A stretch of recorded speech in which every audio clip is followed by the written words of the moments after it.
So what's going on, everyone? Chris here with another video, and it's been a long time. I'm not sure actually how long it's been since we've actually done a vlog inside the car itself. But on a side note, today's topic I wanted to talk about why it sucks and what are the good things about being a Mustang owner.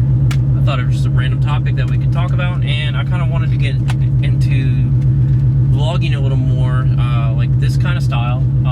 Do that again because that's how this channel kind of pretty much started. So anyways, yesterday, if you guys know what this is, if you know this band or whatever, kudos to you, because this is one of my favorite side projects ever that was probably ever made, probably at least in my top 10 albums, especially of any punk rock band or whatever.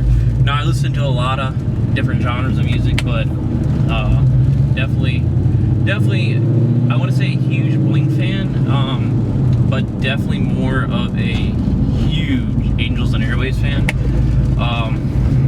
I guess anything that Tom DeLonge has pretty much done in his career, I've always been either a critic, but mostly a fan of. Mark Hoppus and Travis Barker. Travis is a great musician, drummer, probably one of the best to ever do it.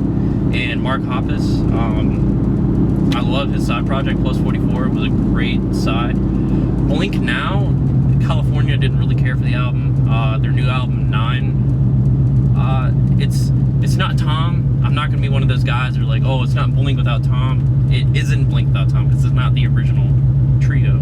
It's not the original band, so it's going to be different. And, you know, I'm open to that. But for, you know, their second album coming around with Matt, I think it's a lot better, and I think it's probably in their top 5 albums. I haven't listened to the entire album fully through, but I've definitely skimmed through a lot of the songs and their singles. Didn't really care for as much, but definitely the album was a lot better. And it is really hot still here in Virginia. Anyways, yeah, off topic, I am a huge Angels and Airwaves fan. I went to see Angels and Airwaves almost 2 weeks ago. So, went to Charlotte, North Carolina with my girlfriend and I. We drove out there, and I was kind of bummed out because I had the merch bundle, and I thought when they released that, all the VIP ones were bought up. Like I had been waiting. I was waiting in line on Ticketmaster, like how you have to wait in line, if you know what I'm talking about, until you can like be secured, I guess, to go and buy the tickets. That's what happened for her with the Jonas Brothers, or actually me when I bought the tickets for her birthday. I didn't go to that, so no comment on that. Anyways, so yeah, I was bummed because I bought the re-released, I guess, merch bundle, and I thought it was VIP, but it wasn't. But at least I got a signed poster with them, so I was really bummed out that I didn't get to meet like David, who was in Boxcar Racer, which is that album that I just showed the camera, and Angels and Airwaves, like he's been with Tom, whatever project he started besides Blink itself. So I think they met like skating or something like that, but they were always like friends. Yeah, it was a really great show, probably my favorite show ever, honestly, because it's just something about the band, and seeing The Adventure played live and a bunch of other songs that I really like, it definitely like meant something. So yeah, if you're an Angels and Airwaves fan or whatever, or you know, there's still tickets for shows, make sure to catch them and see them live, because after 7 years of not touring, it's definitely worth it. And it was my first time seeing them. And on top of that, I actually have a few Macbeth footwear and Atticus. Like, again, if you know these clothing brands, and I know I'm getting off topic from the subject of the video, but I haven't vlogged in a while, so I just kind of wanted to do something like that. But I actually had like t-shirts and a hoodie from Atticus and Macbeth, so they're like original ones, which is really cool. And you can actually still find them. I think Atticus is still actually, I think someone else bought them out or something, started like rebranding or reselling their products. As far as Macbeth, I don't think so. I think you can find them on like websites like oldglory.com. They'll have like, they come across stuff, maybe shoes or whatever, and you know, I've never owned a pair of their shoes. But anyways, today's topic video, it's definitely feels great to be vlogging again. So it really does suck to be a Mustang owner, and the reason I say that is we're known for hitting crowds, and that's not the only thing. From my experience from driving my car, for being a Mustang owner, I've had 2 Mustangs in my life that I've personally owned, a V6 97 and the current one that I've owned since like 2013. The reason it sucks is because this being a 5-speed, I sometimes get tired of driving it out in traffic like this. Like, a highway's fine. I prefer a manual, honestly, like, obviously. Maybe as I got older, I would prefer an auto, or if I just wanted a straight drag car, I would make it an auto, because an auto's always just going to be faster, usually, anyways. But, you know, it's not fun driving manual, especially in the mornings, because I wake up really early for work. I get off fairly well. I actually just got off work, so it's not as bad, but it's just every time that I get up, and then when I leave work, the traffic is unbearable on these roads. But that's the only thing that I hate about driving this. Especially like coming from this car, being the way it was built in the inside, the plastics, they rattle a lot.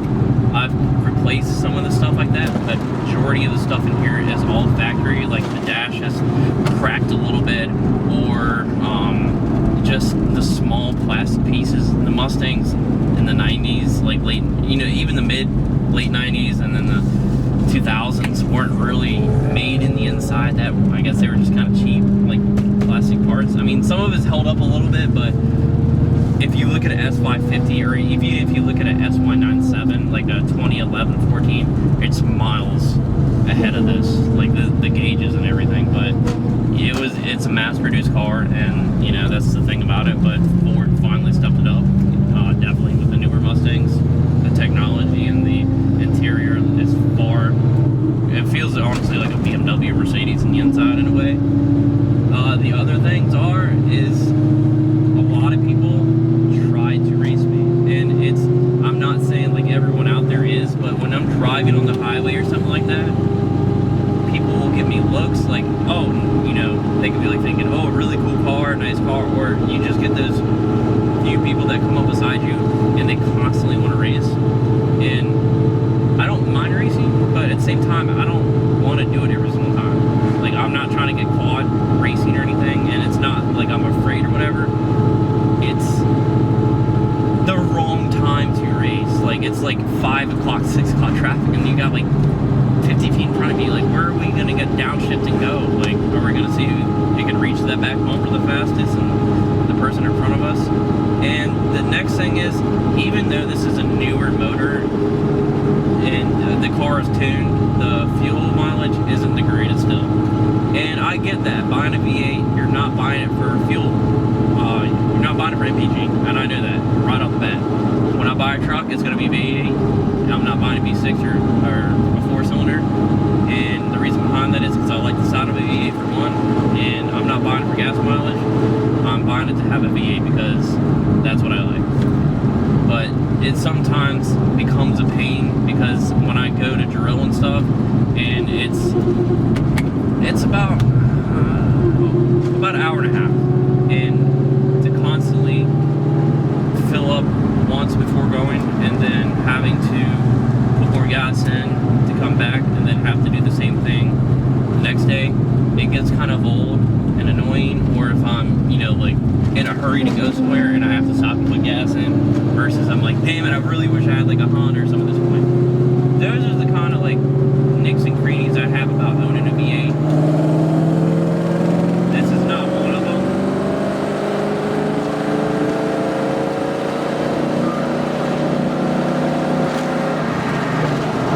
Because the car handles, it just plants itself right there, and you can definitely tell a difference in your tires when you have the same brand tire and really good tires, not cheap tires. I have Dittos, and I really love them. I recently just got them. I made a video about that, and sorry the camera's a little shaky, but we're gonna have to deal with that.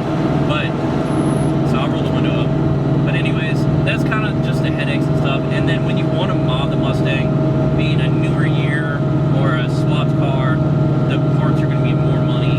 And not saying that, you know, well, I can't afford it or something like that. It's the newer stuff's going to cost more. The newer motor. Like when this car first came out, stuff for this car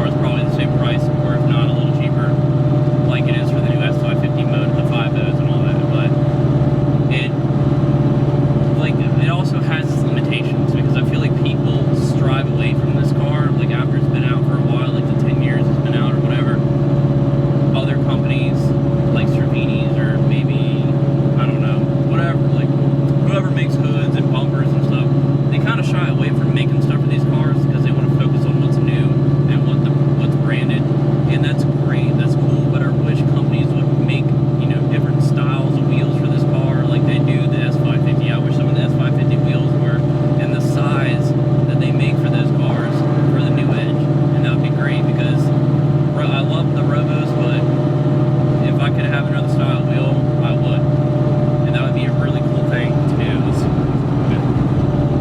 Yeah, that would be really so neat to have. But the pros of owning a Mustang are always, there's always events for